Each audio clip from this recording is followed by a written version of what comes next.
Hello, Mark. My name is Sandy.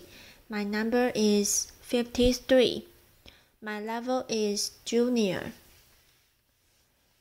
The title of the speech is Asking for Help is a Strength, not a Weakness. And the speaker is Michelle L. Sullivan. We all have milestones in life that we remember so vividly. The first one for me was when I was entering kindergarten.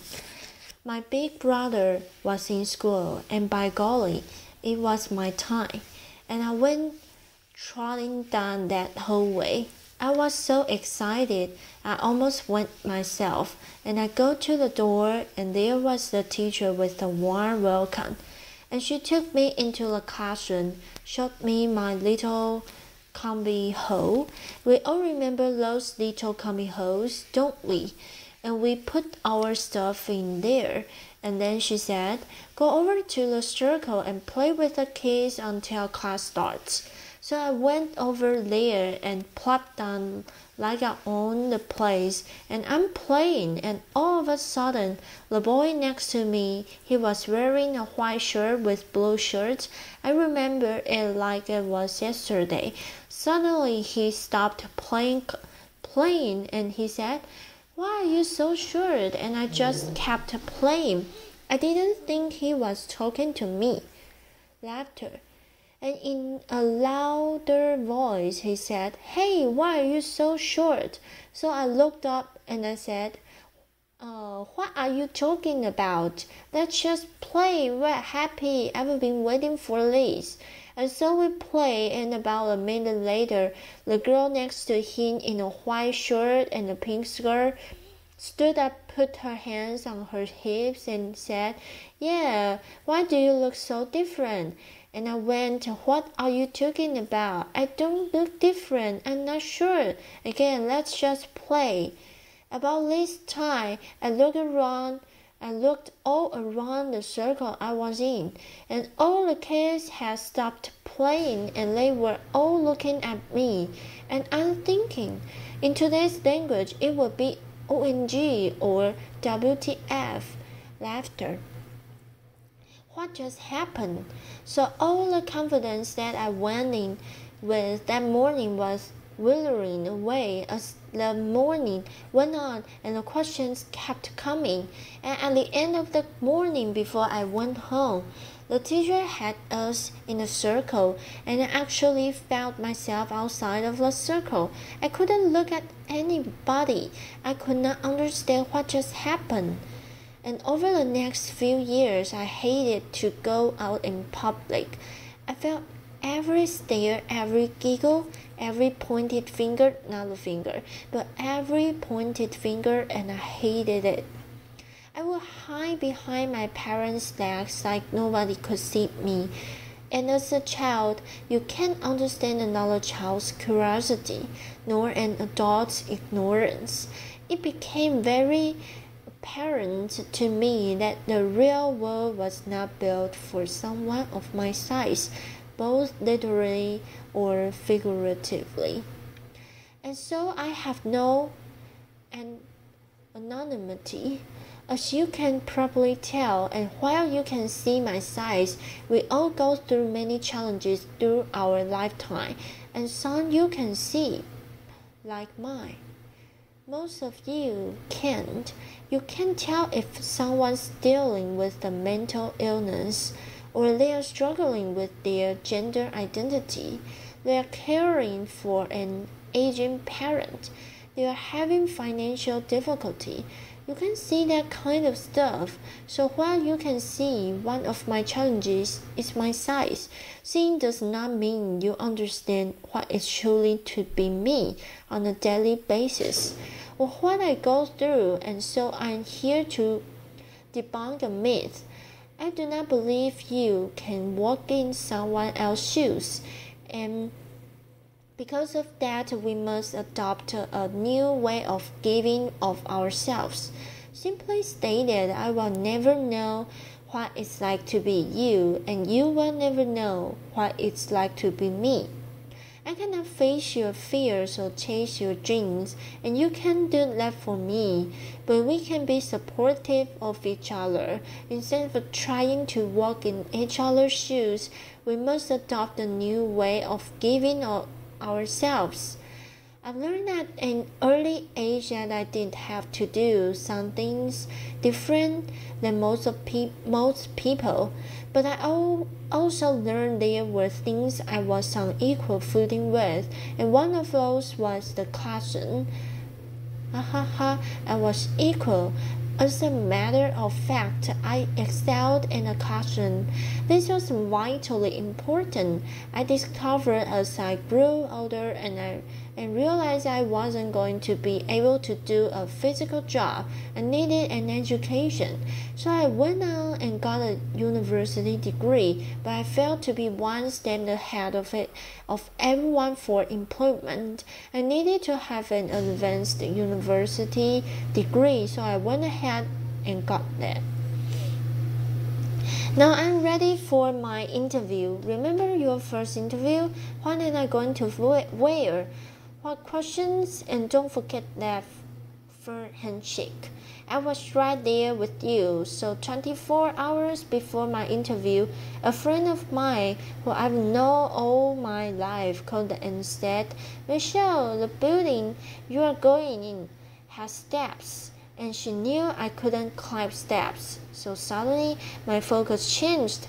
In my shoes, I was worried about how I'm going to get there. So I went early and found a loading dock and got in and had a great interview. They had no idea what I went through for the day, and that's okay. You're probably thinking my greatest challenge that day was the interview or getting in the building. In reality, my biggest challenge that day was getting through the loading dock without getting run over. I'm very vulnerable in certain situations: airports, hallways, parking lots, loading docks. And so I have to be very careful. I have to anticipate and be flexible and move as quickly as I can sometimes. So I got the job. And in my current role, I travel quite a bit. And travel is a challenge for all of us these days. And so you probably get to the airport and run through security, get to the gate. Did I get my aisle seat or my window seat? Did I get my upgrade? Me, first of all, I don't run through anything. Laughter. And I especially don't run through the TSA because I get to experience the personal pat down. I won't comment on that. And then I make my way to the gate, and with my gift of gab that my parents said I was born with, I talk to the gate agent, and then I say, "By the way, my scooter weighs this much. I have a dry cell battery, and I can drive it down to the door of the pen." Also, the day before, I had called the city where I'm traveling to find out where I could rent a scooter in case mine gets broken on the way. So in my shoes, it's a little bit different. When I get onto the plane, I use my gift of gab to ask the lady to put my bag up, and they gradually do. I try not to eat or drink on the plane because I don't want to have to get up and walk on the plane, but nature has its own schedule, and not long ago it knocked and I answered. So I walked up to the front of the plane and gabbed with the flight attendant and said, "Can you watch the door? I can reach the lock." So I'm in there doing my business, and the door flies open, and there is a gentleman there with the look of horror on his face. I'm sure I had the same look. As I came up, I noticed that he was sitting right across from me, and he's in total complete embarrassment. So I walk up to him and I quietly go, "Are you going to release as much as I am?" Laughter. And he goes, "I think so." Laughter. Now, well, he's probably not talking about it publicly I am. Laughter. But we talked for the rest of the flight and we got to know each other, our families, sports, work. And when we landed, he said, Michelle, I noticed someone put your bag up. Can I get that for you? And I said, of course, thank you. And we wished each other well. And the most important thing that day was that he was not going to live with that embarrassment, that experience of embarrassment. He won't forget it. And neither will I. But I think he will remember more our chat and our different perspectives. When you travel internationally, it can be even more challenging in certain ways. A few years ago, I was in Zanzibar and I come wheeling in and think about that short, white, blonde woman in a chair. That doesn't probably happen every day. So I go up and with my gift of gab, I start to talk to the agent so friendly and I asked about their culture and so forth. And I noticed there wasn't a jet bridge. So I had to kind of say, not only do you have to lift my chair, I could use some help getting up the steps. So we got to spend about an hour together while we waited for the flight, and it was the most magnificent hour. Our perspective changed for both of us that day, and once I got on the flight, he patted me on the back and wished me well, and I thanked him so much. And again, I think he's going to remember that experience more than when I first came in. And there was a bit of hesitation. And as you notice, I get a lot of help. I would not be where I am today if it was not for me, for my family, my friends, my colleagues, and the many strangers that help me every single day of my life. And it's important that we all have a support system. Asking for help is a strength, not a weakness. Applause.